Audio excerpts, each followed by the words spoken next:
Welcome back to Clean News MP. चलिए देखते हैं मध्य प्रदेश की 25 फटाफट बड़ी खबरों को। इससे पहले आप न्यूज को कहां से देख रहे हैं हमें कमेंट में जरूर बताएं। साथ ही वीडियो को लाइक करना बिल्कुल ना भूलें। इंदौर में बेहतर हुआ स्टार्टअप का माहौल, हर माह मिल रही फंडिंग। इंदौर में स्टार्टअप का माहौल अब पहले से बेहतर हो चुका है। अब यह स्थिति है कि हर महीने किसी न किसी कंपनी को फंडिंग मिल रही है। सितंबर से नवंबर के बीच की बात करें तो 5 स्टार्टअप को फंडिंग मिली है। इसमें इंदौर की शेरोसॉफ्ट को 30 करोड़ रुपए की फंडिंग मिली है। हेल्थ केयर और एक शिक्षा के क्षेत्र में कार्य कर रहे स्टार्टअप को भी 10 करोड़ रुपए से ज्यादा की फंडिंग मिली है। इसके अलावा 2 और स्टार्टअप को फंडिंग मिली है। मध्य प्रदेश में 1 करोड़ से अधिक लोगों ने शपथ लेकर कहा सड़क सुरक्षा नियमों का करेंगे पालन। मध्य प्रदेश के 1 करोड़ से अधिक लोगों ने शुक्रवार को अविस्मरणीय उत्साह दिखाते हुए सड़क सुरक्षा के नियमों का पालन करने की शपथ ली। जन जागरूकता का यह पवित्र कार्य इस आशा के साथ पूर्ण हुआ कि अब सड़क हादसों को न्यूनतम किया जा सकेगा। नए साल में मध्य प्रदेश की शिवराज सरकार खरीदेगी जेट प्लेन। पिछले 1 साल से राज्य सरकार नया जेट प्लेन खरीदने की कवायद कर रही है, लेकिन कम सरकार द्वारा तय कीमत में जेट प्लेन देने को विदेशी कंपनियां सहमत नहीं हो रही है। ऐसे में अब मुख्य सचिव इकबाल सिंह बेस ने 12 दिसंबर को साधिकार समिति की बैठक बुलाई है, जिसमें विधि विभाग के प्रमुख सचिव, वित्त विभाग के अपर मुख्य सचिव और विमानन विभाग के सचिव शामिल होंगे। इस बैठक में निर्णय के बाद जेट प्लेन खरीदी का प्रस्ताव कैबिनेट में मंजूरी के लिए भेजा जाएगा। सरकार को उम्मीद है कि इस बार नया जेट प्लेन खरीद लिया जाएगा। नए साल में ऑटो रिक्शा पर सख्ती करेगा आरटीओ। परिवहन विभाग ने नए साल में लोक परिवहन के प्रमुख साधन ऑटो रिक्शा पर सख्ती करने की तैयारी शुरू कर दी है। पिछले माह ही सरकार ने ऑटो रिक्शा के संचालन के लिए ऑटो रिक्शा विनियम योजना बनाई थी और इस संबंध में आदेश जारी किया था। अब प्रदेश में ऑटो रिक्शा के संचालन के लिए नए नियम बना दिए गए हैं। इनका उल्लंघन करते पाए जाने पर परमिट निरस्त करने जैसी सख्ती कार्रवाई की जाएगी। नए साल से एक वृहद अभियान चलाकर शहर के ऑटो रिक्शा संचालन को व्यवस्थित किया जाएगा। राज्य सरकार की बड़ी तैयारी, नियम में होगा संशोधन, शीतकालीन सत्र में पेश होगा विधेयक। मध्य प्रदेश की शिवराज सरकार बड़ी तैयारी में है। सरकार ने नियम में संशोधन का निर्णय लिया है। 19 दिसंबर से शुरू होने वाले विधानसभा के शीतकालीन सत्र में संशोधन विधेयक पेश किया जाएगा। प्रदेश के नगरीय विकास और आवास विभाग द्वारा संशोधन विधेयक पेश किया जाना है।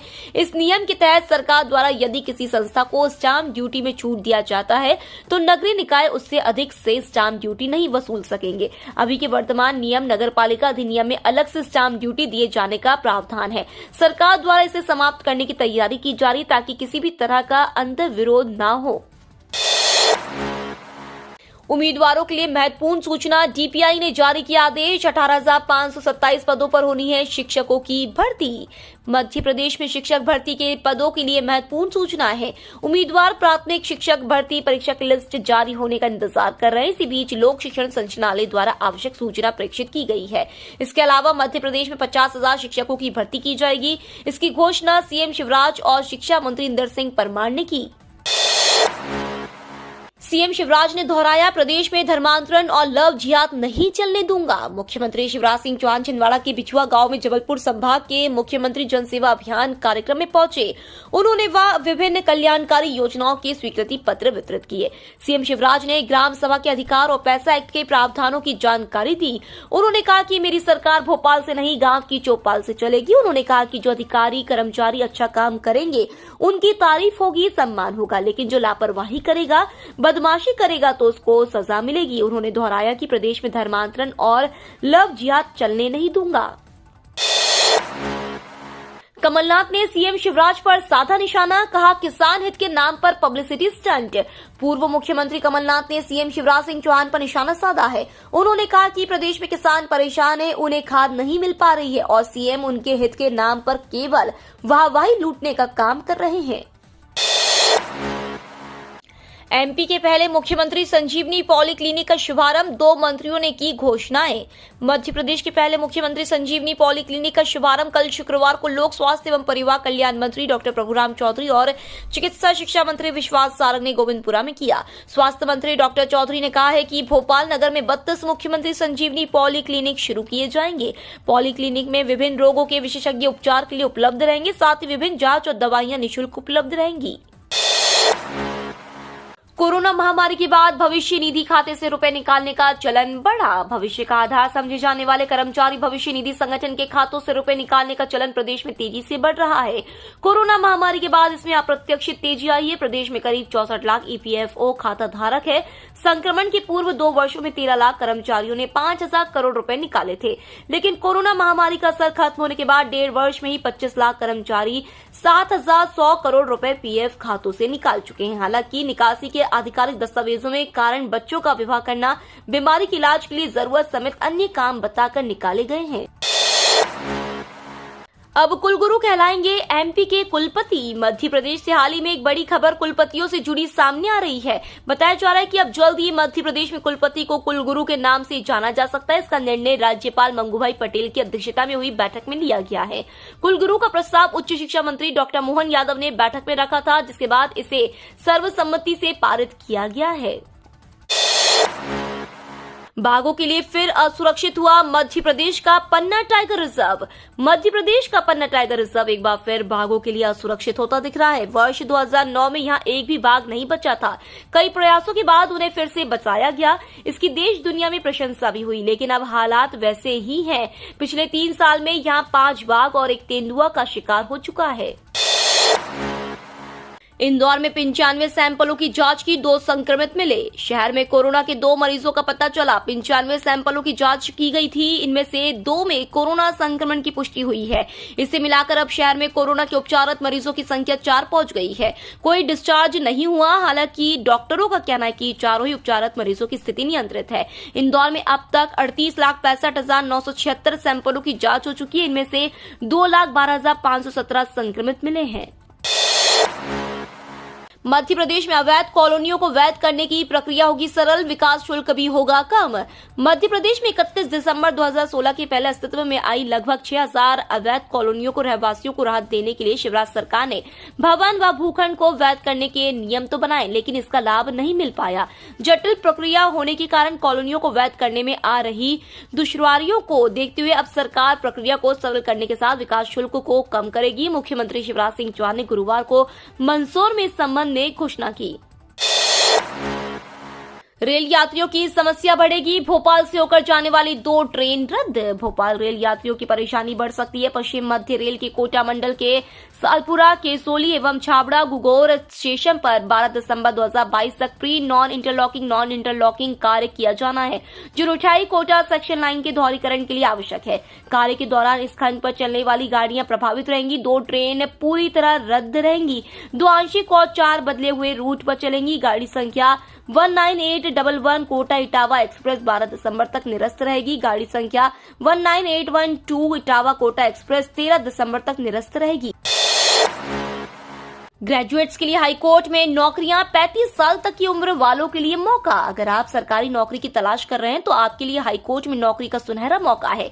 दरअसल यह भर्ती एमपी हाईकोर्ट में निकली है। हाईकोर्ट ने नोटिफिकेशन जारी कर जूनियर जुडिशियल असिस्टेंट पदों पर भर्ती निकाली है, जिसके तहत उम्मीदवारों से ऑनलाइन आवेदन मंगाए गए। इच्छुक उम्मीदवारों को एमपी हाईकोर्ट की आधिकारिक वेबसाइट mpsc.gov.in पर जाकर ऑनलाइन आवेदन जमा करना होगा। ध्यान दें कि आवेदन करने के लिए 23 दिसंबर तक का मौका दिया गया है। वहीं 28-30 दिसंबर तक आवेदन पत्र में सुधार किया जा सकेगा।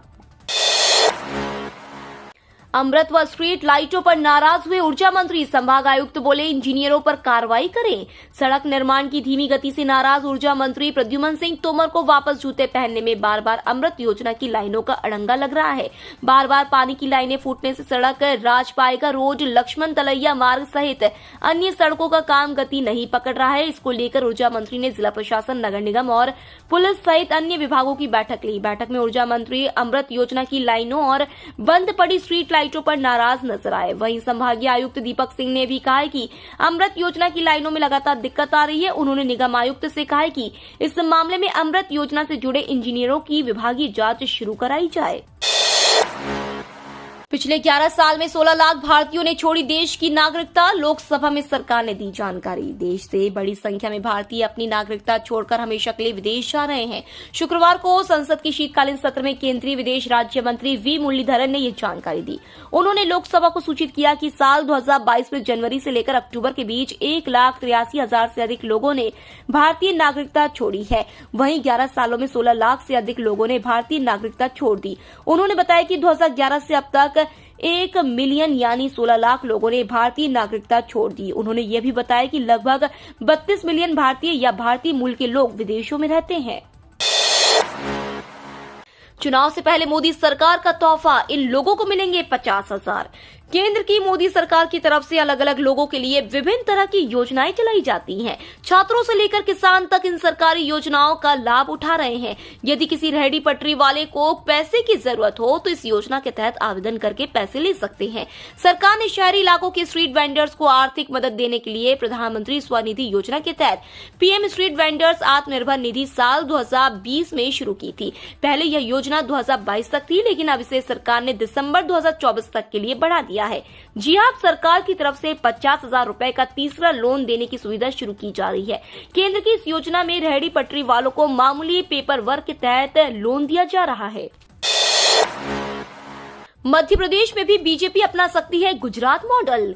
गुजरात विधानसभा के चुनाव में मिली रिकॉर्ड तोड़ सफलता से मध्य प्रदेश में भारतीय जनता पार्टी नेता गदगद हैं। इसकी वजह है गुजरात में उन्होंने नया प्रयोग किया था जिसमें उन्हें सफलता मिली। अब संभावना इस बात की बनने लगी है कि मध्य प्रदेश में भी पार्टी गुजरात मॉडल को अपना सकती है। अगर ऐसा हुआ तो कई नेताओं का भविष्य संकट में पड़ सकता है। राहुल गांधी ने वादा निभाया, उज्जैन की 3 छात्राओं को हेलीकॉप्टर में घुमाया।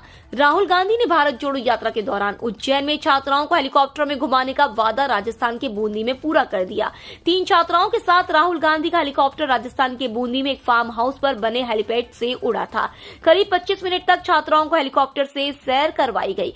खरसौद खुर्द के श्रीराम कॉन्वेंट स्कूल के डायरेक्टर मोहन सिंह पलदूना ने बताया कि राहुल गांधी की भारत जोड़ो यात्रा के दौरान 29 नवंबर को इंदौर रोड स्थित जाट ढाबे पर स्कूल की छात्राओं से मुलाकात की थी। उस दौरान राहुल गांधी ने छात्राओं से पूछा था कि वह क्या बनना चाहती हैं।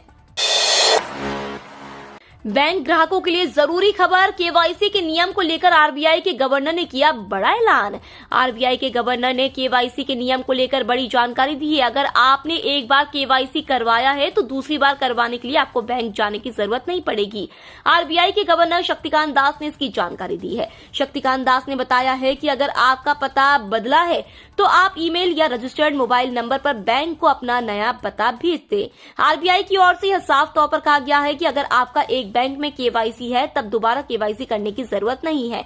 बस आपको अपना CKYCR आइडेंटिफायर नंबर बैंक से शेयर करना पड़ेगा। अगर आपको आपका बैंक ऐसा करने के लिए कहता है तो आप अपने बैंक की शिकायत कर सकते हैं।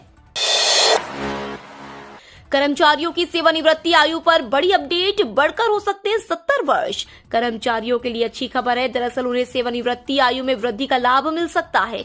इसके अलावा कर्मचारियों द्वारा ग्रेजुइटी और मानदेय की भी मांग की जा रही है। सेवानिवृत्ति आयु 65 वर्ष से बढ़ाकर 70 वर्ष किए जाने की संभावना है। इसके अलावा उन्हें 4 लाख ग्रेजुइटी का भी लाभ मिल सकता है।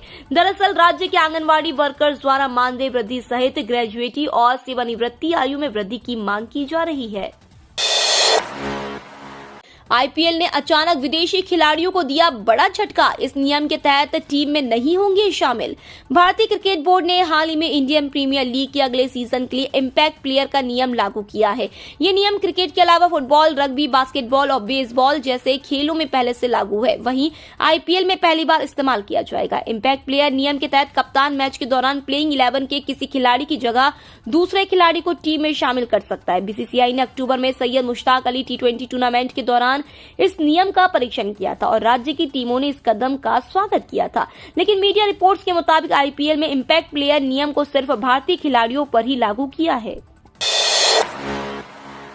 आखिरी वनडे में आज बांग्लादेश से भिड़ेगी टीम इंडिया। भारत और बांग्लादेश के बीच 3 मैचों की वनडे सीरीज का आखिरी मुकाबला आज 10 दिसंबर को खेला जाएगा। इस सीरीज में बांग्लादेश 2-0 का अजय बढ़त बना चुकी है। दोनों टीमों के बीच आखिरी वनडे मुकाबला चट्टग्राम में खेला जाएगा। इस वनडे मुकाबले में भारतीय टीम अपनी साख बचाने उतरेगी, तो वहीं बांग्लादेश की टीम सीरीज में क्लीन स्वीप का इतिहास रचना चाहेगी। ये तो थी आज की 25 फटाफट बड़ी खबरें। अगर आपको न्यूज पसंद आई हो तो चैनल को सब्सक्राइब करना ना भूले। धन्यवाद।